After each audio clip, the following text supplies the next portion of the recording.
अस्सलाम नाज़रीन, programme vision bye राजा आतिफ जुल्फ़िकार के साथ आपकी खिदमत में हाजिर हूँ। सेंट्रल जेल अडयाला रावलपिंडी को बम से उड़ाने की धमकी दी गई है और ये धमकी मौसूल हुई है जेल हुकाम को।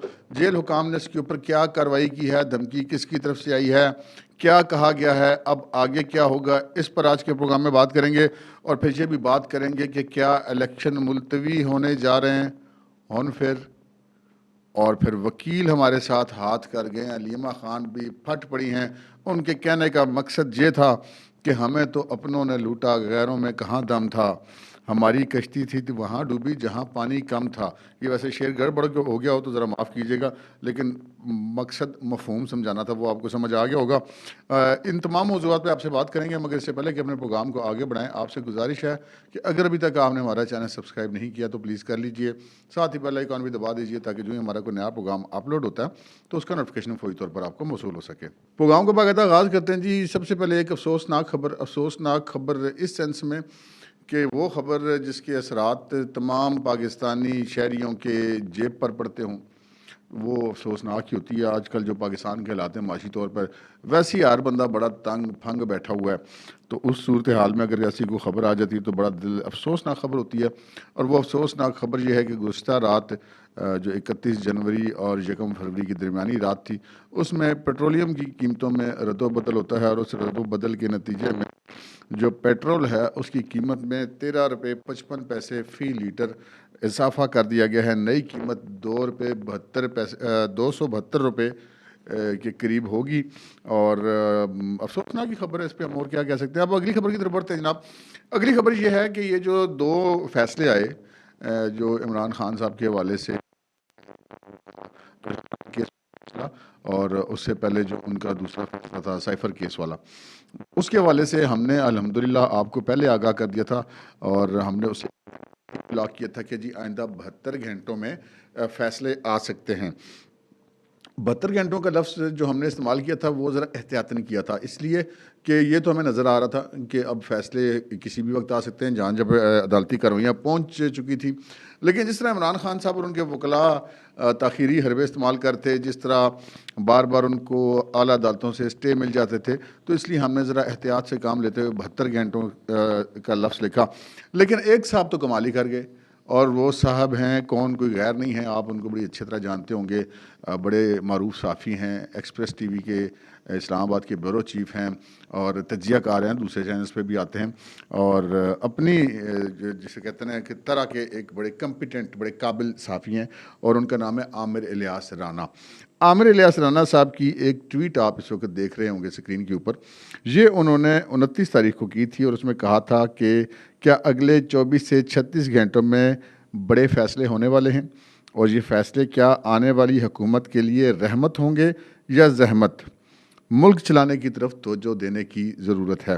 तो आमिर इलियास राना ने जो है वो इस हवाले से सबकत की ली और उन्होंने 36 घंटों का कहा, और वो 36 घंटों में ही दोनों फैसले आ गए। वेल डन जी राना साहब। अच्छा, आमिर इलियास राना साहब के बारे में आपको बता दूं कि मुझे ये शर्फ हासिल है कि मैंने उनके साथ काम किया। वो मेरे चीफ़ रिपोर्टर हैं जब मैं एक्सप्रेस में था, और बड़े बड़े सख्त किस्म के बॉस है जी, बंदे से काम लेना उनको आता है, और प्रोफेशनली भी कॉम्पिटेंट हैं और मैनेजमेंट के हवाले से भी बड़े कॉम्पिटेंट आदमी हैं।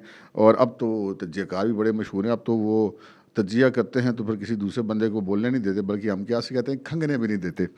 तो ये हमने कहा चलें एक आमिर इलियास राना साहब के ट्वीट के हवाले से आपके साथ शेयर करते चलते खबर। एक तरफ इंतखाबात का माहौल चल रहा है, दूसरी तरफ इंतखाबात रोकने की बातें चल रही हैं। इंतखाबात का जो माहौल चल रहा है वो उसमें जो है वो ज़फ़रवाल में मुस्लिम लीग नून ने जलसा किया, और ये जो पेशन गोई थी हमने भी की, और बड़े सीनियर जर्नलिस्ट हैं रिजवान रज़ी, उन्होंने भी की कि नवाज़ शरीफ का आने वाला हर जलसा पहले जलसे से ज़्यादा ताकतवर होगा। और अभी तक तो यही रिकॉर्ड जा रहा है, रिकॉर्ड तो यही बता रहा है कि ये बात ठीक थी। इन जलसों के अंदर एक जो ख़ास बात थी वो ये थी कि वो अपने सियासी मुखालफिन की तनकीद पर कोई तवज्जो नहीं दे रहे थे नवाज़ शरीफ और मरीम नवाज़। ज़्यादातर जो उनकी फ़ोकस था वो ये था कि ये है कि हम जब पहले हमारी हुकूमत थी, नवाज़ शरीफ साहब जब खुद वज़ीर-ए-आज़म थे, तो उस वक्त पाकिस्तान की अवाम की हालत ज़ार क्या थी, क्या क्या उन्होंने पाकिस्तान के लिए किया, कौन से तरक्याती काम किए, कौन से मंसूबे मुकम्मल किए, कौन से वादे किए और कौन से पूरे किए। और अब वो अवाम के लिए क्या करेंगे।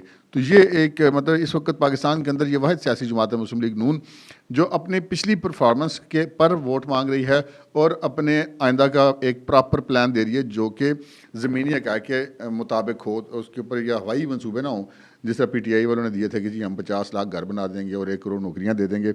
तो ऐसा कोई मामला नहीं है। लेकिन गुज़श्ता रोज़ मरीम नवाज़ ने जो अपना ज़फ़रवाल वाला जलसा है उसके अंदर ज़िक्र किया है इमरान खान और उनकी अहलिया बुशरा बीबी का, और उन्होंने इस सेंस में ज़िक्र किया कि इमरान खान और बुशरा बीबी को जब सज़ाएँ हुई तोशा खाना केस के अंदर, तो उन्होंने सिर्फ इतना ज़रूर ज़िक्र किया कि जी ये कहा जा रहा है कि जी इमरान खान की बीवी को सज़ा हो गई तो कोई बड़ा जुल्म हो गया। उन्होंने कहा कि मैं तो सियासत में भी नहीं थी, मैंने कोई चीज़ बेची भी नहीं हुई थी, मैंने कोई करप्शन भी नहीं की हुई थी, मैं किसी अवामी ओहदे पर भी नहीं रही हुई थी और कोई करप्शन मुझ पर साबित भी नहीं हुई। अब तो वो ये कह सकती हैं क्योंकि वो बरी हो चुकी हैं। तो उन्होंने कहा कि इसके बावजूद मुझे 2 दफ़ा गिरफ़्तार किया गया और दूसरी दफ़ा तो मुझे उस वक़्त गिरफ़्तार किया गया जब मैं नवाज़ शरीफ से मिलने गई थी, और नवाज़ शरीफ ताकि नवाज़ शरीफ को तकलीफ़ पहुंचाई जा सके, और नवाज़ शरीफ ने सिर्फ नैब वालों से ये कहा था कि यार ये मुझसे मिलने आई गई थी जेल में, तो ये जब जेल से बाहर निकलती थी तब गिरफ़्तार कर लेते। एक बाप के सामने उसकी बेटी को गिरफ़्तार करना क्या ज़रूरी था। और वैसे बेसिकली तो बाप के सामने बेटी को गिरफ़्तार करने का मकसद नवाज़ शरीफ साहब को तोड़ना ही था उस वक़्त। तो ये ज़िक्र मरीम नवाज़ ने अपने जलसे में ज़रूर किया है। अगली खबर की तरफ बढ़ते हैं जनाब। अगली खबर ये है कि जो अलीमा खान हैं वो अब फट पड़ी हैं कैसे कि 2 मुकदमों में जब उनके भाई को हो गई सज़ा, तो वो फिर उन्होंने थोड़ी सी ना घुमा फिरा के दो हम कह सकते हैं कि एक सियासी जमात और एक वकला की तंजीमों को तनकीद का निशाना बनाया, उनका गिला किया। वो ऐसे कि कल जब उनको दूसरे मुकदमे में सज़ा हो गई उनके भाई को, तो वो बाहर मौजूद थी, तो वहाँ पे जो मीडिया के लोग थे उन्होंने उनसे बात की। वो गाड़ी में बैठे बैठे उन्होंने जवाब दिए, तो उनसे जब दीगर सवालात हो रहे थे तो वो अचानक उन्होंने इस तरह से बोलना शुरू कर दिया। उन्होंने कहा कि जी पहले तो वकला जवाब देना, इन्हीं में से उठकर जजेस बनाए गए हैं, तो हमें क्यों नहीं ठीक से इंसाफ मिलना चाहिए, पाकिस्तानियों को इंसाफ क्यों नहीं मिलना चाहिए, इनकी एसोसिएशंस हमें क्यों नहीं बताती, और हमने समझा कि इनकी एसोसिएशंस और बार काउंसिल्स जो है निज़ाम इंसाफ पर नज़र रखती हैं, और इन चीज़ों पर वो कितने सारी, और कोई बार एसोसिएशन या बार काउंसिल क्यों नहीं बोल रहा है। अपने इलेक्शन के लिए जो नहीं है वो सब इतनी ज़हमत करते हैं, लेकिन हमारे जस्टिस सिस्टम के लिए ये लोग मेहनत ज़हमत नहीं करते। ये तो उनका वो पोर्शन है जो उन्होंने बार एसोसिएशंस और बार काउंसिल्स के हवाले से किया। असल में बात क्या है? असल में बात यह है कि इमरान खान साहब की अपनी पार्टी के तो सारे लोग या वो छोड़ के चले गए, या वो दूसरी पार्टियों में चले गए, या उन्होंने सियासत छोड़ दी। कोई इस्तेकाम पाकिस्तान पार्टी में चला गया, कोई परवेज़ खट्टक की PTI पार्लियामेंटेरियंस में चला गया, और कुछ लोग जो है वो आज़ाद हो गए, और कुछ ने सियासत ही छोड़ने का ऐलान कर दिया जैसा कि मैंने कहा। तो इस सारी सूरत हाल में इमरान खान के साथ रह गए थे सिर्फ वकील। उनके इर्द गिर्द आखिरी दिनों में भी जब वो गिरफ़्तार होने वाले थे तब भी वकीलों का ही जमघटा होता था, और उसके बाद भी ऐसा ही हुआ। आपने देखा कि वो शेर अफजल मरवत एक मतलब वकील थे जिनको पहले कोई नहीं जानता था, बस उन्होंने एक दफ़ा फ़िक्रा कह दिया कि प्रोग्राम तो बढ़ गया। तो इस तरह का फ़िक्रा फिर PTI में बंदे बड़े कामयाब हो जाते हैं। खान साहब को ये फ़िक्रा बड़ा पसंद है, उन्होंने उनको पाकिस्तान तहरीक इंसाफ का सीनियर नायब सदर नामज़द कर दिया। उसके बाद जनाब शेर अफजल मरवत साहब ने इधर दौरा, इधर जुलूस, उधर जलसा, इधर तप्पड़ मुकी, उधर गालम गलोच, मतलब जो मतलब कर सकते थे रौनक उन्होंने लगाई रखी।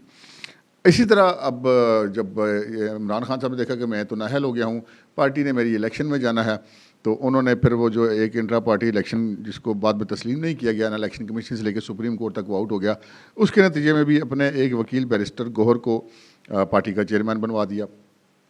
अब बैरिस्टर गोहर जो है पहले पाकिस्तान पीपल्स पार्टी में थे, और एतजाज़ एहसन के चैम्बर से उनका ताल्लुक़ रहा है, तो वो भी पार्टी की जो चेयरमैनशिप थी वो भी वकीलों के पास चली गई। फिर लतीफ़ खोसा हुए साथ, लतीफ़ खोसा ने ना सिर्फ उनके केसेस वगैरह लड़े कुछ, और उसके बाद उन्होंने पार्टी का टिकट लिए, और जब इमरान खान को इन मुकदमात में सज़ाएँ हो रही थी तो वो पार्टी का यानी कि तहरीक इंसाफ की हमायत का टिकट लेके, उस तरह का टिकट तो इलेक्शन वाला है नहीं उनका, तो वो हमायत वाला जो है वो टिकट लेकर तो लाहौर में अपनी इंतखाबी मुहिम चला रहे हैं। उनको क्या लगे इस बात से कि इमरान खान को सज़ा होती है, नहीं होती। भाई साहब अपने इलेक्शन में लगे हुए हैं, उनके साहबजादे जो उनकी वकालत करते हैं वो भी अपने अब्बा जी की इलेक्शन में लगे हुए हैं। तो ये जो गिला बुनियादी तौर पे असल में इनको गुस्सा है, अलीमा खान को और पीटीआई के लोगों को कि यार वकीला ने सानू मरवा था। और ऐसी भी खबरें आई थी, हमने आपसे वक्तन फ़वक्तन शेयर करते रहे कि बिलखसूस ये जो दो वकला हैं एतजाज़ हसन और लतीफ़ खोसा। एतजाज़ हसन तो फिर उन्होंने वापसी पे जंप कर दिया अपनी पीपल्स पार्टी की तरफ, हिमायत तो अभी भी इमरान की करते हैं, लेकिन ऐलान उन्होंने पीपल्स पार्टी के रखा कि जी मैं उसी में हूँ। लेकिन लतीफ़ खोसा जो हैं वो तो बाकायदा पाकिस्तान तहरीक इंसाफ में शामिल हो गए, सीनियर नायब सदर भी नामजद हो गए, टिकट भी मिल गया, इलेक्शन भी लड़ रहे हैं। तो इन्होंने एक तासुर दिया हुआ था और इमरान खान साहब को यकीन दिलाया हुआ था कि अगर वकला को आप अपने साथ रखेंगे तो ये जो बार एसोसिएशंस और बार काउंसिल्स हैं ना जी, ये आप के ख़िलाफ़ कार्रवाई नहीं होने देंगे। ये जब भी हम चूँकि वकील हैं तो हमारे पीछे ये सारे खड़े हो जाते हैं।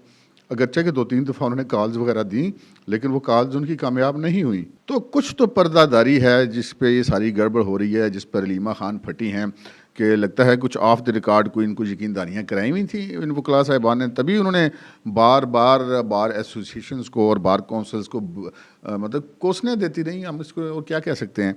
दूसरी उन्होंने जनाब कोसने दिए और ताने मारे जमात इस्लामी को कि जी जमात इस्लामी का हमने तो बड़ा सुना था, बड़ी असूली जमात है और मौलाना मौदूदी की क्या तालीमात थी, लेकिन आज जुल्म के ऊपर ये खामोश बैठे हुए हैं, ये बोल क्यों नहीं रहे। तो भाई जमात इस्लामी एक अलग पार्टी है।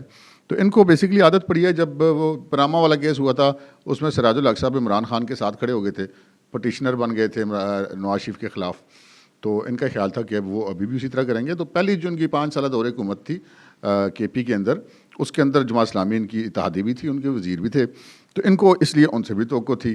तो अभी भी जब आखिरी जो लोग जब इमरान खान से ज़मान पार्क में लोगों ने मिलना जुलना भी बंद कर दिया था, तो आखिरी लोगों में मौलाना सिराजुल हक शामिल थे जो उनसे मिलने के लिए गए थे। और एक उन्होंने कोशिश की थी कि किसी तरीके से इमरान खान को किसी न किसी तरीके से मुज़ाकरात का हिस्सा बनाया जाए, लेकिन बात बनी नहीं थी। तो अब जो है अलीमा खान जो हैं वो अपने तौर पे अगर देखें तो बजा तौर पे जो गिले करती फिर रही हैं वकला से और जमात इस्लामी के साथ। अब आते हैं जी हम उस खबर की तरफ जो सेंट्रल जेल अडियाला को बम से उड़ाने की धमकी से हवाले से है। अच्छा, खबर ये हमारे पास आ गई थी 2 दिन पहले।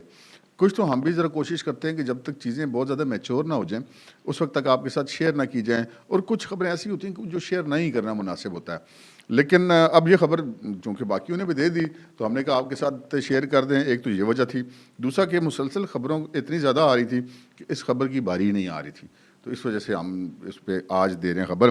खबर ये है कि जनाब अडियाला जेल को बम से उड़ाने की धमकी दी गई है, और धमकी दी गई है एक कालेदम तंजीम की तरफ से। और डीआईजी जेल खाना जात रावलपिंडी रीजन ने सीपीओ रावलपिंडी यानी कि जो पुलिस के सिटी पुलिस ऑफिसर हैं उनको एक मुरासला ऑफिशियली इरसाल किया है, जिसमें जो इरसाल किया गया है 30 जनवरी 2024 को, और यानी कि परसों। और उसमें उन्होंने अडियाला जेल का ऑफिशियल फ़ोन नंबर लिखा है कि इस ऑफिशियल फ़ोन नंबर पर जो है वो एक कॉल आई है, और ये कॉल जो है वो अफ़गानिस्तान से आई है, क्योंकि आजकल तो आपको पता है ना लैंडलाइन नंबरों पे भी सारी CLI तो लगी हुई होती है। तो अफ़गानिस्तान के नंबर से कॉल आई है और कॉलर ने ये कहा है कि जी अगले 3 दिन में सेंट्रल जेल अडियाला को बम से उड़ा दिया जाएगा, और इस काम के लिए एक मुसल्लह कालेदम तंजीम के 5 अरकान तैनात कर दिए गए हैं। उसमें अपने मरासले में वो मज़ीद लिखते हैं कि ये सेंट्रल जेल अडियाला रावलपिंडी एक अहम तरीन जगह है जहाँ पर पाकिस्तान के अहम सियासतदान और दीगर अहम शख्सियात जो हैं वो जेल में मौजूद हैं। और उन्होंने ये कहा कि इससे पहले कि कुछ मसला को गड़बड़ हो तो जो जेल के इर्द गिर्द का इलाका है वहाँ पे सर्चिंग एंड कॉम्बिंग ऑपरेशन किया जाए, जेल की सिक्योरिटी के लिए जल्द इकदाम किए जाएँ, और एलीट फोर्स के ज़रिए एक ऑपरेशन भी किया जाए, अंदर भी और बाहर भी इजाफी पुलिस फोर्स तैनात की जाए सिक्योरिटी के लिए। और उन्होंने ये भी कहा कि जी ये तमाम जो इकदाम हैं उनके कहने का मकसद ये था कि जो सिक्योरिटी है उसको मज़ीद बढ़ाया जाए। यहाँ पर हम आपको ये भी बता दें कि सेंट्रल जेल अडियाला रावलपिंडी में एक तो जेल के अंदर महकमा जेल खाना जात की पुलिस होती है, और जेल के जो बैरूनी हिस्सा होता है उस पर सिक्योरिटी के लिए मुतलका ज़िले की पुलिस होती है। अडियाला जेल में रावलपिंडी पुलिस तैनात है, और उसके अलावा काफ़ी अरसे से अनअनाउंसडली सेंट्रल जेल अडियाला में रेंजर्स के दस्ते भी तैनात हैं। और ये यानी कि अभी हम ये कहें कि इस दौरे हुकूमत में तो ऐसा नहीं है, ये कोई 5-6 साल से वहाँ पर तैनात हैं जिसका अनाउंस नहीं किया जाता। तो ये जो उन्होंने मुरासला लिखा है, इस मुरासले की कापियाँ जो हैं वो additional chief secretary home Punjab को भेजी गई हैं, और IG जेल खाना जात को भेजी गई हैं, RPO regional police officer Rawalpindi को भेजी गई है, सुपरिटेंडेंट अडयाला जेल को भेजी गई है और इंचार्ज पाकिस्तान रेंजर्स जो अडयाला जेल में तैनात है उनको भेजी गई है। तो अब ये एक सीरियस मामला है और सीरियस मामले को इस तरह नहीं छोड़ा जा सकता। इस पे ज़रूर जो है संजीदगी से लिया जाना चाहिए और लिया गया होगा, मेरा ये ख्याल है। दूसरी बात पे आ जाते हैं इलेक्शन वाले बात पे। एक दफ़ा फिर कुछ इस किस्म की खबरें आनी शुरू हो गई हैं कि जी ये इलेक्शन में कुछ गड़बड़ करने की कोशिशें हो रही हैं, यानी कि इलेक्शन को डिले करने के हवाले से, इल्तवा करने के हवाले से। एक तो इलेक्शन कमीशन ऑफ पाकिस्तान में आज एक इजलास बुलाया गया ग़ालिबन 3 बजे से पैर। उसमें पाकिस्तान के तमाम इंटेलिजेंस एजेंसियों, IG पुलिस साहिबान और वज़ारत दाखिला के हुकाम को बुलाया गया है कि पाकिस्तान की जो 2 सूबे बिलखसूस बलूचिस्तान और खैबर पख्तूनख्वा के अंदर जो सिक्योरिटी सिचुएशन है उनके ऊपर गौर किया जाए, उसके ऊपर ब्रीफिंग ली जाए। अच्छा, ये प्रेस रिलीज जारी कर दी इलेक्शन कमीशन ऑफ पाकिस्तान, तो गदर मच गया। ओहो जी, इलेक्शन तो मुलतवी होने वाले हैं जी। इलेक्शन कमीशन ने देखा ये इजलास बुला लिया, इस इजलास के बाद ऐलान आ जाएगा कि जी इलेक्शन नहीं हो रहे। अच्छा जनाब, दूसरी तरफ एक बल्कि ट्वीट भी किया मोहसिन जमील बेग साहब ने, पाकिस्तान के बड़े सीनियर जर्नलिस्ट हैं।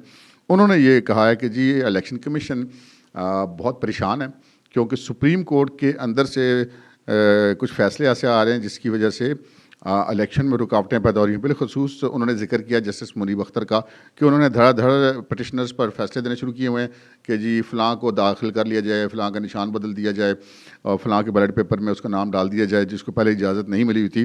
तो इलेक्शन कमीशन परेशान इसलिए है कि पेपर्स जो हैं वो बड़ा मखसूस कागज़ होता है जिस पर छपते हैं, वक्त कम है, वो कागज़ भी महदूद है। तो इस तरह इलेक्शन कमीशन के काम में रुकावटें खड़ी की जा रही हैं ताकि इलेक्शन कमीशन जो है इसमें नाकाम हो जाए। तो इलेक्शन को जिसे कहते हैं लिंगर ऑन करने की कोशिश की जा रही हैं। फिर जो 1-2 वाक़यात ऐसे हो गए, जैसे सिब्बी में PTI की रैली के करीब एक धमाका हो गया और जो कल बुनेर में एक पाकिस्तान तहरीक इंसाफ से तल्लुक़ रखने वाला, मैं उनको उनकी तरफ से नामज़द उम्मीदवार नहीं कह रहा, वो एक नौजवान का कत्ल हुआ, उम्मीदवार था वो NA 8 से ग़ालिबन। अगरचे के बाद में कुछ ऐसी खबरें आई कि वो अपनी पार्टी के अंदर से ही वो बागी होकर खड़े थे, पार्टी ने उनको टिकट नहीं दिया था और उन्होंने एक वीडियो में कहा भी कि उनको अली अमीन गंडापुर और अपने मुखालिफ उम्मीदवार जो कि PTI के, उनसे जान का ख़तरा, और फिर वो कल कत्ल हो गए। तो इस किस्म के वाक़यात की बुनियाद बनाकर इस तरह की बातें की जा रही हैं कि जी शायद इलेक्शन जो है वो मुलतवी होने जा रहे हैं। लेकिन इस दौरान एक कोर कमांडर कॉन्फ्रेंस भी हुई और उसके अंदर पाकिस्तान की जो अंदरूनी सूरत हाल और पाकिस्तान की सरहदी सूरत हाल का जायज़ा लिया गया। और उसके बाद जो एक ख़बर जारी होती है कोर कमांडर कॉन्फ्रेंस के हवाले से, उसके मुताबिक जो पाक फ़ौज ने अपने तमाम जो पेशा वराना अमूर है उनका जायज़ा लिया और उन्होंने इस अज़्म का भी इज़हार किया कि जी इलेक्शन हर सूरत में अपने वक्त पर होंगे। गाल समझ आ गई होनी वैसे कि बाकी सारे कहते हैं हाथी के पाँव में सबके पाँव, बाकी सारे कहते हैं ना कि इलेक्शन नहीं हो रहे, तो पाक फौज ने अगर कह दिया ना कि इलेक्शन हो रहे हैं तो फिर भाई जी होंगे, सीधी सी बात है।